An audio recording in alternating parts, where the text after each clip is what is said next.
Welcome to Inspire Campfire, a podcast where ordinary people tell their stories of extraordinary adventure.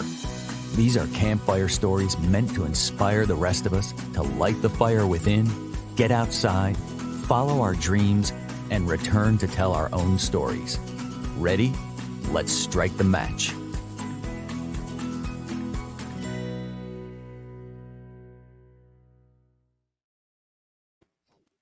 Welcome to the show, everybody. Today's episode is really special to me because today we're going to be talking to the person who first inspired me to begin the tradition of an annual daddy-daughter road trip.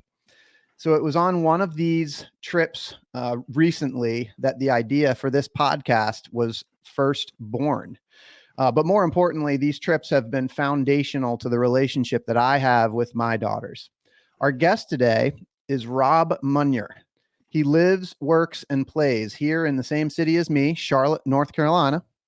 Rob moved from New York in 1999, which was about the same time that I moved from the same part of the country in Connecticut. He is a family man, and he lives here with his wife and his two daughters. He is one of the most grounded people that I know, and he always seems to have his priorities straight. He's got an incredible work ethic, but he also knows how to balance work and play with family and friends. Rob and I have known each other for at least half of our time here in Charlotte. I think even longer. And when I think of Rob, I always think of the person that planted the seed within me that inspired me to take time out of my year to spend one-on-one time with my daughters on one of these annual daddy-daughter road trips. Rob, welcome to the campfire. Thanks, Scott. Thanks for having me. Yeah.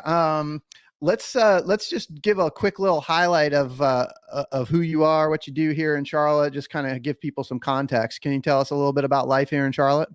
Sure. I moved down by myself in 1999, working for Verizon, where I started working on, back then was the first union account, and was there for a while, left Verizon a few years ago. I'll skip the part. I got married, had two kids, and then left Verizon a couple of years ago, kind of changed the page a bit to do something a little bit more small scale. So I work for a company now that has 50 people versus the 130,000 people that it was at the time. Very impactful, helping grow the business, very, very enjoyable. And I'm in construction here in Charlotte, and obviously a lot going on. We travel from Charleston all the way up to Virginia doing work, and for fun, I like to golf, hang out with my friends around here, and obviously try to connect with the kids and travel. We do a lot of different trips, mostly around the United States, but we're starting to look a little more internationally once kind of COVID gets out of the way.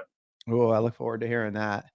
Yeah. You always, I've just always been inspired by the way that you balance work and life, and you've always kind of had an entrepreneurial mindset, and it's fun to see you in a little bit more of an entrepreneurial role here with what you're doing now. But man, so I can't remember how many years ago it was, but you gave my team as a real estate broker the opportunity to help you and your family move many years ago, and that's kind of how we kind of got to know each other. But we became friends in the process, and I remember the day that you told me that you had this sort of tradition of taking your daughters one-on-one on these annual daddy-daughter road trips. And at that time, my now oldest was 9 years old. She's now 15. And it blew my mind. And I was like, oh my gosh, this is such an unbelievable idea. I need to do this with my daughter. And so, you planted this seed in me, and it's been foundational. So I just want to kind of go back to the beginning and, can you kind of just talk about these trips that you take and how they got started? And Sure. So I think for me, I was really trying to focus on how to connect to two girls. I think it's a lot easier for a father to connect with a son than to a daughter on a one-on-one basis. So for me, I was really trying to figure out a way to have that one-on-one time that wasn't, a few hours here, a few hours there, to separate me from work. So I'm not kind of going through the motions and being distracted, that we were experiencing something together. And a lot of that for me is travel. I wanted to go do things that I haven't done before, so that I was getting that first glimpse of something and the joy of seeing something that I haven't seen before, as well as, my children. I wish I could do it as a full-time job, but, obviously not realistic. But that was really why. I had a lot of death in my family, and I think that really triggered things too. Like my mom passed away. She never saw either of her kids get married. Her dad passed away. So I think sometimes in the back of my mind, I'm always like, well, what if I passed away early? And I've always kind of had a mantra in the back of my mind that I'm going to live today and not think about doing things when I retire, but I want to do things now. And it's not just with my children, it's holistically in life. I save for retirement, and I do all the right things, but God forbid everything I want to do, I wait till I'm 70 years old, when I'm able to, because I'm retired, and then something happens and I don't get to do anything. So living life today is a very important thing for me. Oh, man, I love it. I mean, we hear this a lot on this podcast, like people taking these adventures and going on things, and it's kind of a common theme. Some of what you've talked about, I mean, people losing family members and having this realization that, life can get past us if we don't act. But you've taken this isn't about Rob. This is about your daughters as well. Yeah, for sure. I mean, I think to open their eyes, for them to see a connection that they could have with their parents one-on-one is a very important thing, because as a family unit, we always do things together. We have our way of doing things. But I think sometimes your kids don't necessarily connect with you on a deeper level unless you're able to spend that one-on-one time with them. And it's not just for a dad, it's for a mom, it's for anybody to just have that time to allow their children to experience new experiences and hopefully open up to them, that child will open up to them a little bit more and feel comfortable. And I would say, if I didn't do these things, I wouldn't be as close as I am with my children right now. My older child specifically, but I've also done more with her because she just has a very similar mindset of wanting to go experience these things. And it's important to let them be the driver of the experience. I kind of build a little loose framework because we don't want to not have a direction, and that's geographically and mentally, right? But I let them decide. I let them dictate the path, and Elizabeth really loves that. Catherine likes it, but she needs more guidance for ideas. Whereas Elizabeth will get on the phone and be like, "Oh, there's a museum down the road, 100 miles. Let's go that way." So it's a little different for each kid. So you have to figure out what's the best way to get them involved and help dictate that path and trigger which destinations and why. Why are we going there? What's the point of us going to be there? Yeah. Those kind of things. I love it so much. So do you remember the very first one and kind of the, where you went, the impetus for getting started? Yeah. So, there was a couple reasons why. One was when I was working for Verizon, I had a tremendous amount of vacation time, for one, which was fantastic. But I wanted to just do something with her because I felt like we had gone through a big transition in our family. We were moving. That was a big deal, changing schools. And I really wanted to understand how she was feeling about everything. So the framework with that one was pretty simple. My whole point was to get to Klingman's Dome. And I wanted to stand on top of Klingman's Dome and say, it's a big country we have. I said, which way you want to go? Because from Klingman's Dome, you can see, the corner of Georgia, a little bit of South Carolina, a little bit of Tennessee on a clear day, all the way up to Virginia. And we sat there and had a discussion. And she's like, "What do you mean?" I'm like, "We can go wherever you want." I had no hotel reservations, no nothing. So I rented a car in Charlotte. I didn't tell her, but the end goal was to get to Little Rock, Arkansas, because she had some cousins there she hadn't met. So I booked return plane tickets from Little Rock. And that's all we did. So we started just driving through Maggie Valley and stuff. And she was kind of blown away by the whole thing. And I was like, all right, well, we're here at Klingman's Dome. I'm like, I got an atlas in the car. Let's get the atlas out, put it on the trunk, and figure out where we want to go, knowing where we got to end up and what day I want to be there. So I was like, I want to be in this area by, it was like a Saturday. And she's like, okay. So we kind of started a couple ideas. I kind of guided her a little bit, but, I wanted to take her to Nashville. So our first main destination was to get towards Nashville. But we're driving down the road, and the great big brown signs in the United States that have all these great historical markers and stuff was Hermitage. So we went to Hermitage and we talked about Andrew Jackson.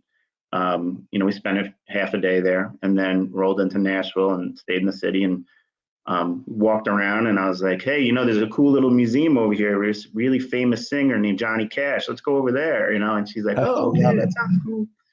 And then, we did the Ryman. I took her to Antique Archaeology. They have a store there because she had seen it on TV. So I thought it was kind of interesting to actually go experience something that was on TV that she saw with me. I get a kick out of that show.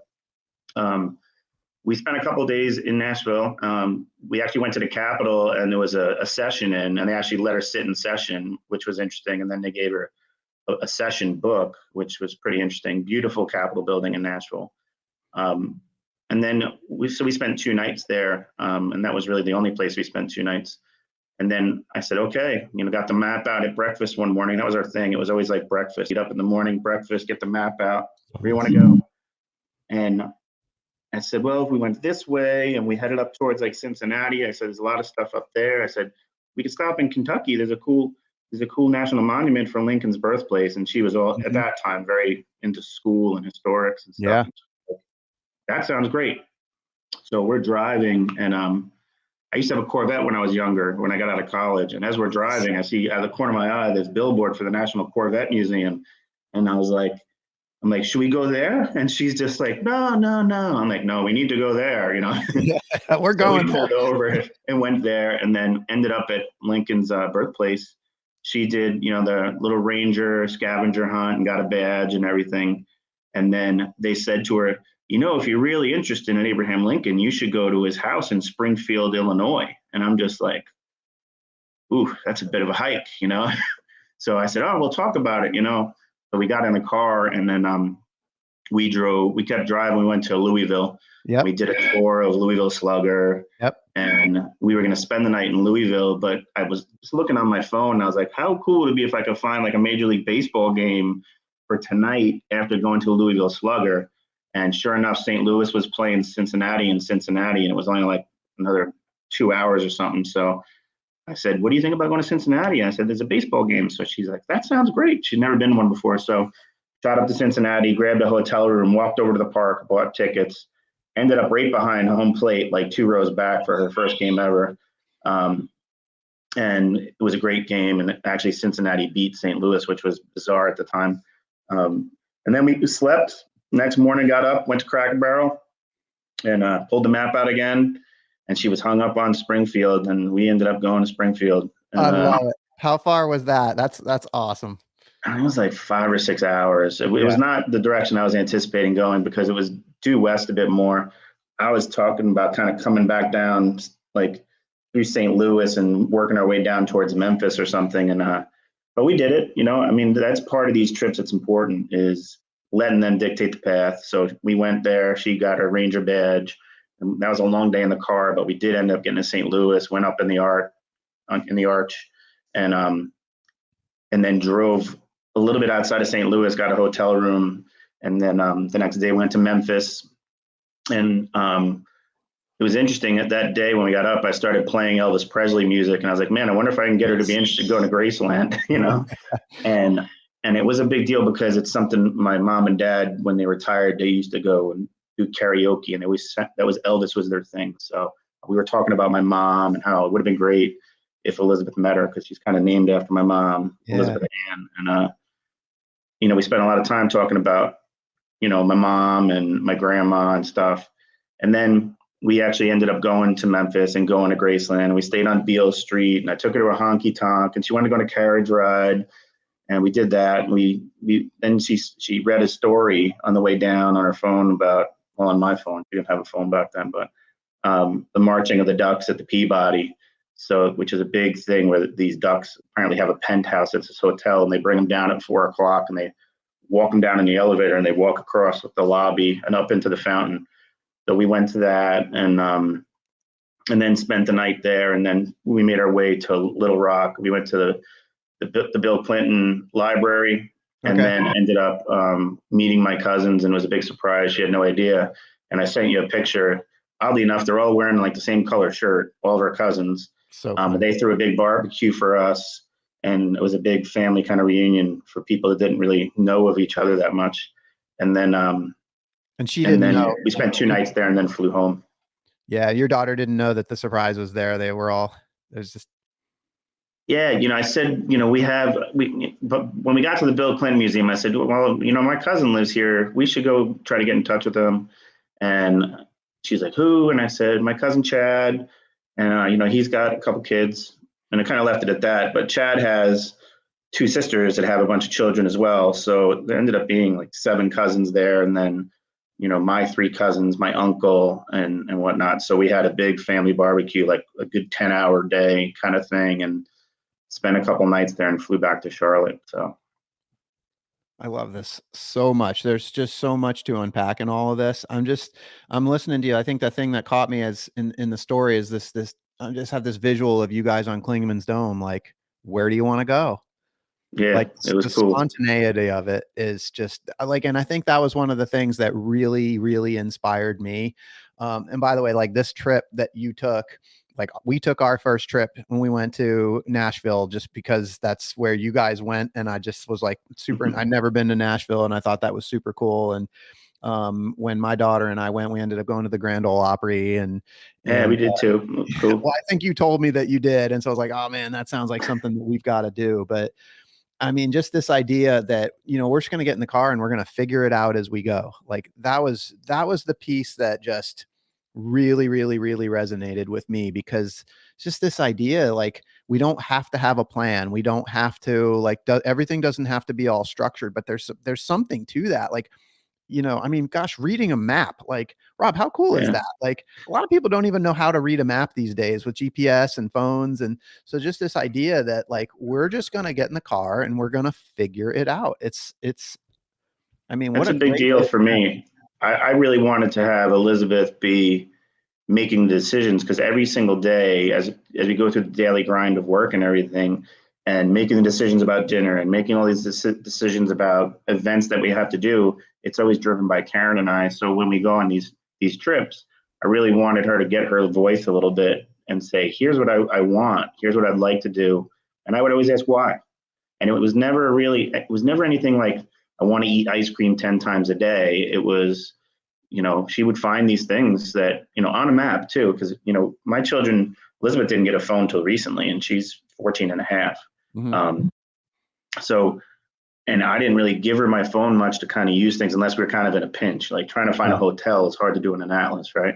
But yeah, we bought an atlas and I showed her how to use it. And then I would, even if I knew where I was going, I'd be like, hey, about how long do I have? Can you see kind of what town we're aiming for? Just try to keep them engaged and understand that what they're doing is important to the trip, even though in the back of my mind, I know what I'm doing, right? I know where I'm going, because I've kind of gone through it, because I don't want to be too blind of things, because I still have a responsibility to take care of my daughter, right?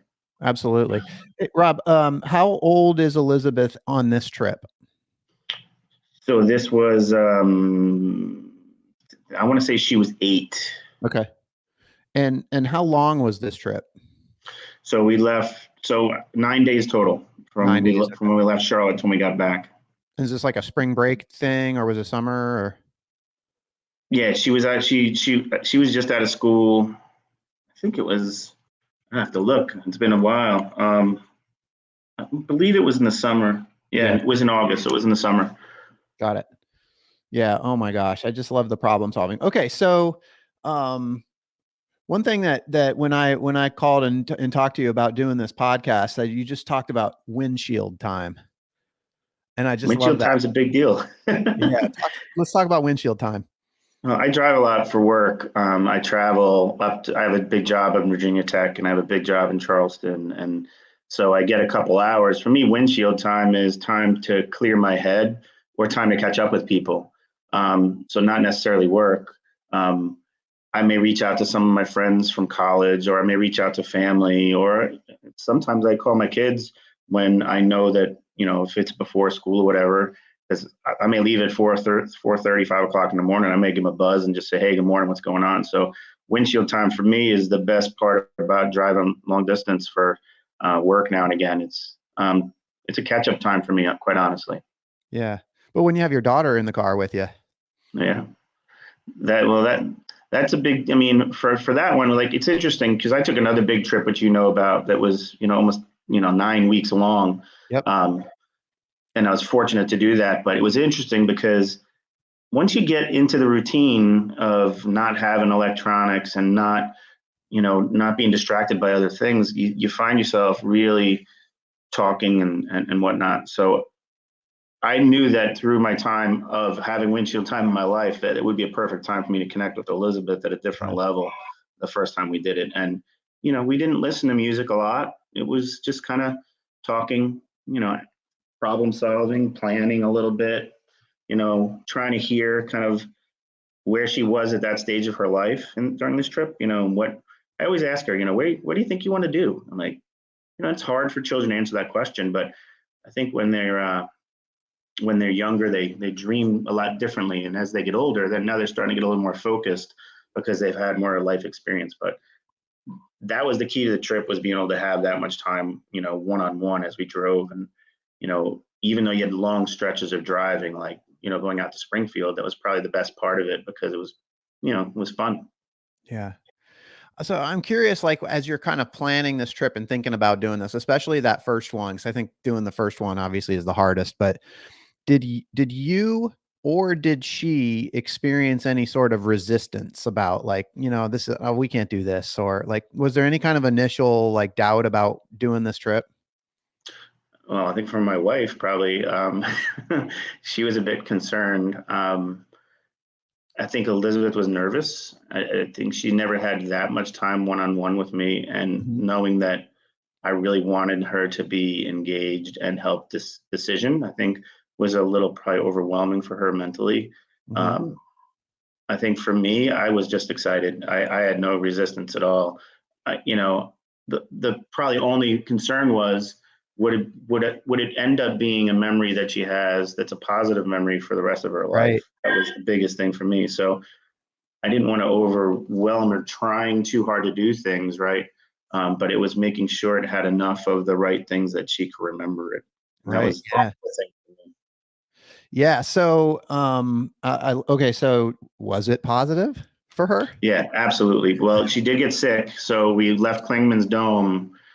So it was interesting. We're on the way to Klingman's Dome, and there's a little place called Santaland in Maggie Valley, Okay. and it's like this little roadside little. They got a Ferris wheel, a small little roller coaster and stuff. And we're driving. She goes, "Oh, Santaland! Let's go to Santaland!" And I'm like, "All right." So we pull over there, and then she met a little girl, and we spent a couple hours there. And I think that she must have got sick from this little girl, because as we're getting down from Klingman's Dome, she just looked wiped out. I'm like, "That hike's not that bad from the parking lot." I'm like, "Are you okay?"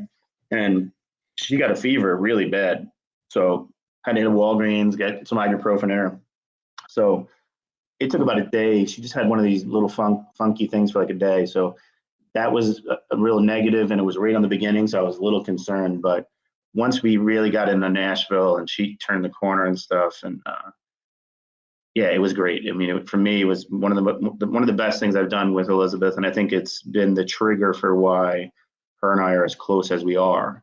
And she, I don't want to say she tells me everything, because I'm sure she doesn't, but she wants me to come see her every morning before I go to work, and say goodbye. And it's a big thing for her that she knows kind of where I am and what's going on, and that she could reach me whenever she needs me. Yeah. Very different with Catherine, but all children are different. Catherine, obviously wants to know where I am and stuff, but the connection I got with Elizabeth of that particular trip, because she's the older kid, the first Yep. kid to go through that, is a little bit different than with Catherine. Yeah. A great trip, awesome. Do it again, heartbeat. Yeah, and well, it's funny, the feeling sick thing. Like, part of me feels like that's kind of part of the experience, and like if that's part of the memory. And you guys are on this trip where you're trying to figure things out as you go.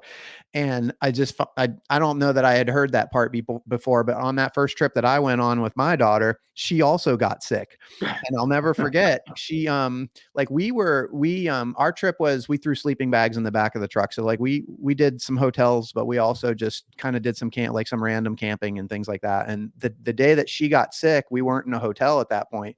And so I remember we just pulled into a parking lot and put the seats down in the back of our SUV and spread out the sleeping bag. And she just like, we just hung out. I got a little bit of work done and she just slept in the back of the truck in a parking lot for like half a day until she felt better. But like, we remember that, like, we remember the day that we, were in that parking lot and she kind of slept off some sick feelings. And so I don't know, it's just part of that experience of, you just figure it out as you go. And, so I love that so much.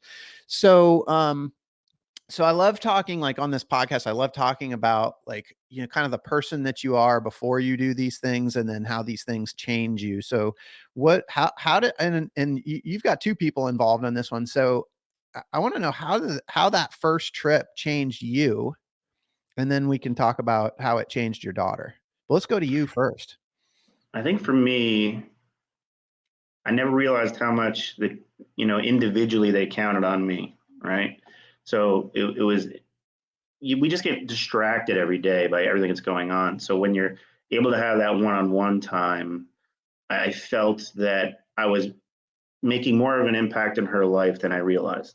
Mm-hmm. So I think it changed my approach on a lot of things, with how I parent, because I take a little bit more time when I have to kind of think things through, because, it's very easy to quickly, make a statement or say something to a child, and they, especially Elizabeth, some kids, it rolls off their back, but in particular, Elizabeth, it's something that she really pays attention to. Mm-hmm. So I think with her, I realized she's really listening to everything I'm saying. Whether or not she does it is a different story, right? But she really does listen. So for me, that was the biggest thing. It was an eye opener, without a doubt, for me. Yeah. Well, as for Elizabeth, I would say, I think she realized that, probably I love her more than she ever knew. By taking that time, that one-on-one time away from everything. I mean, I could have went and played golf for 4 days, or I could have done whatever.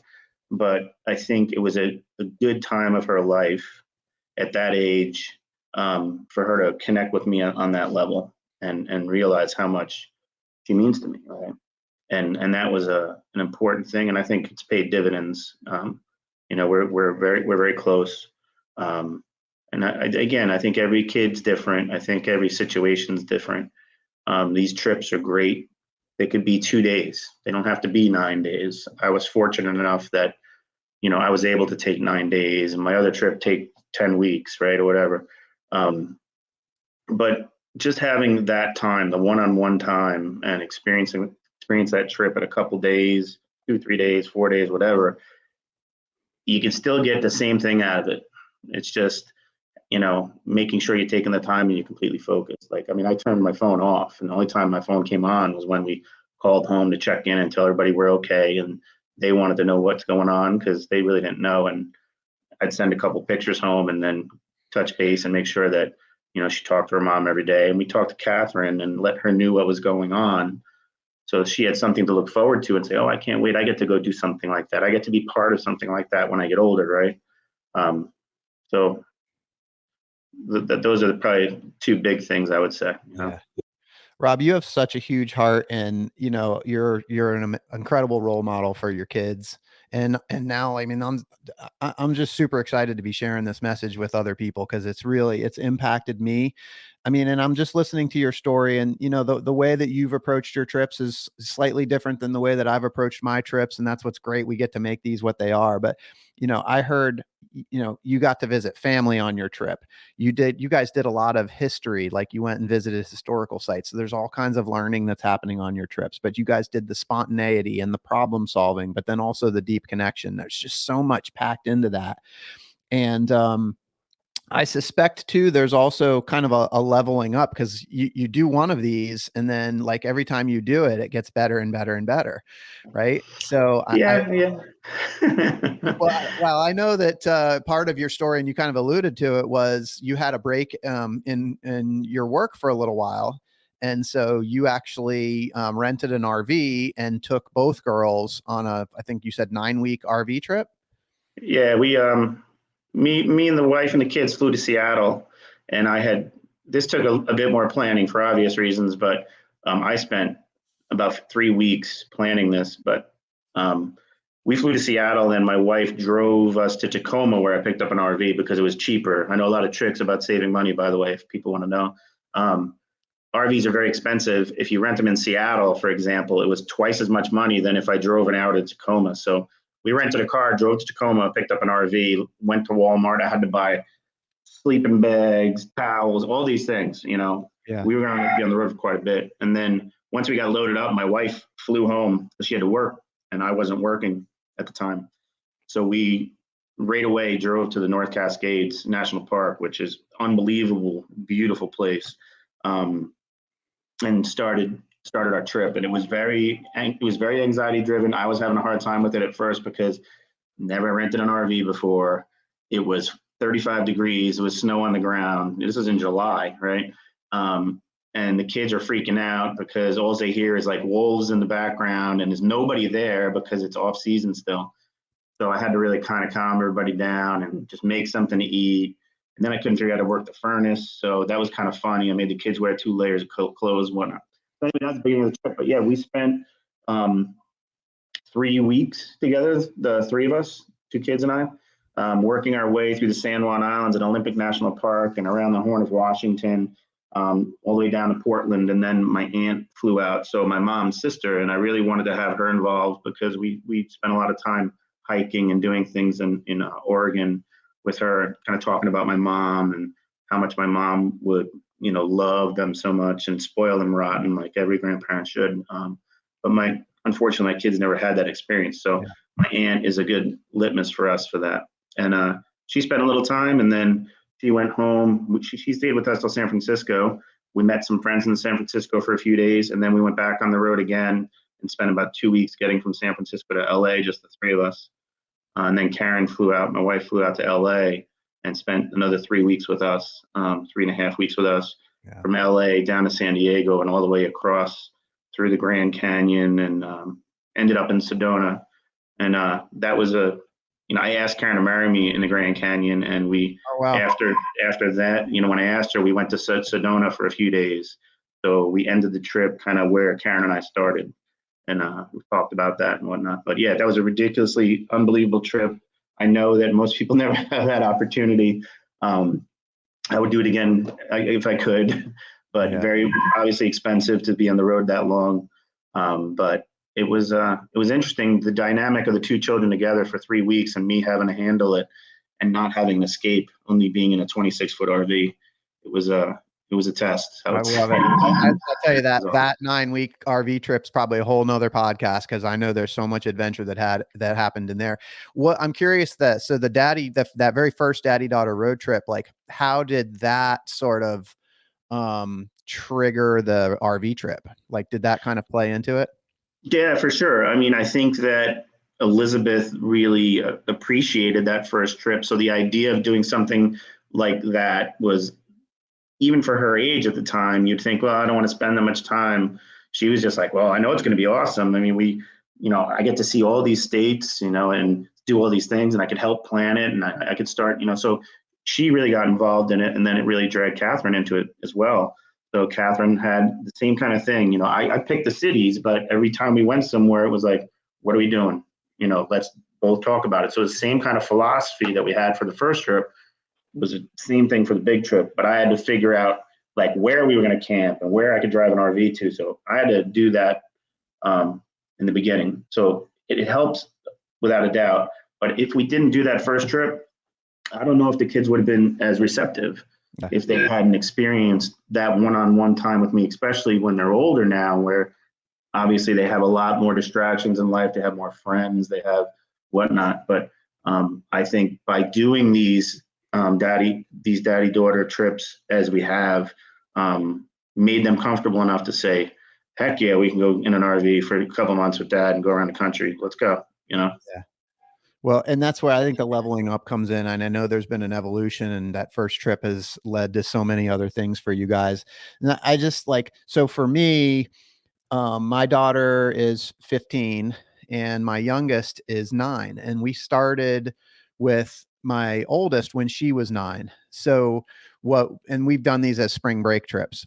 So this year, coming up in 2022, we're going to flip and I'm going to start doing trips with my youngest, and I'm super excited. And I know she's really excited, but the 5 trips that I did with my older daughter, you know, we did Tennessee, we did Florida, we went to Washington, DC, toured the White House, went to the Capitol. We also did Kentucky. And then last year we did the Outer Banks, and that was amazing. We camped all up and down the Outer Banks, but it was one day camping right next to the beach in the Outer Banks that we were just kind of laying in our tent, just chilling out. And I had this sort of like overwhelming feeling of and realization that I was in my happy place. I'm like camping with my daughter, and we're just like, I just felt so whole. And we sat there and had this conversation about how, like, you know, people that don't get these opportunities, that don't take these opportunities, are really missing out. And we just had this really long discussion about like how cool it would be to like try to inspire more people to get outside and camp. And that's where the idea for Inspire Campfire came from. Cool.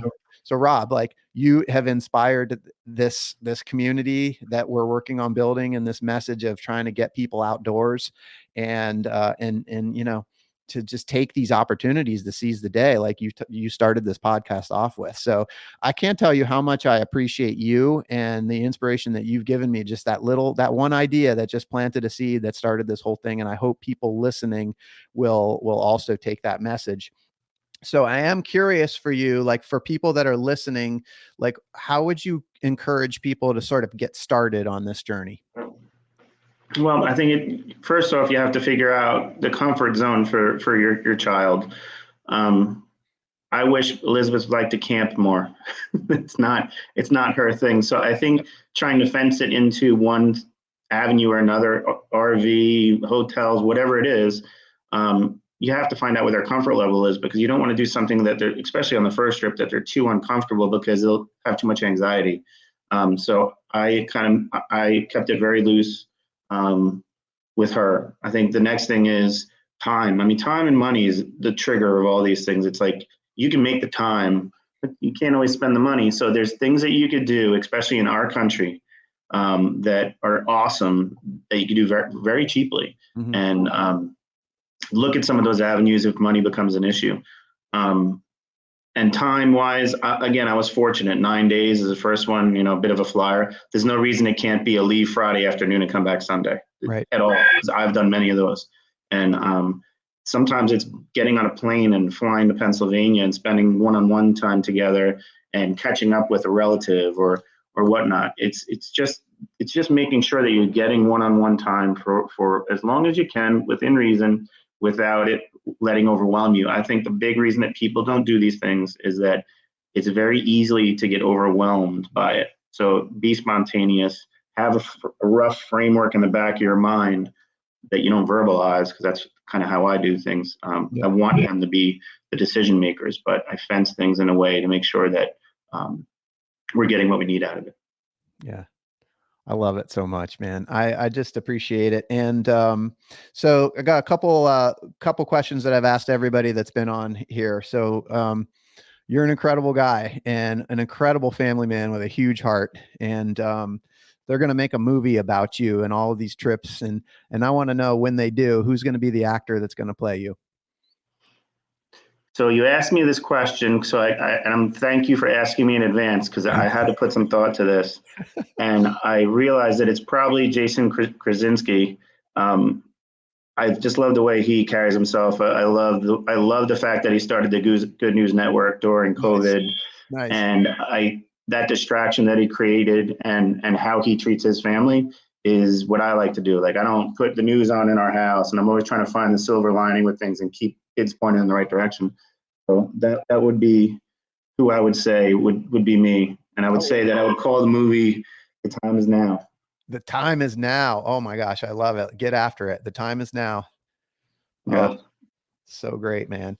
Well, listen, I really appreciate you coming on and talking with everybody. And for those listening, I hope that you've been inspired today as much as I have. I really hope that Rob's story has encouraged you to listen to the voice inside you that calls you to adventure, because we want to hear your story next. If you have a story to tell or need a nudge to create one, please send us an email.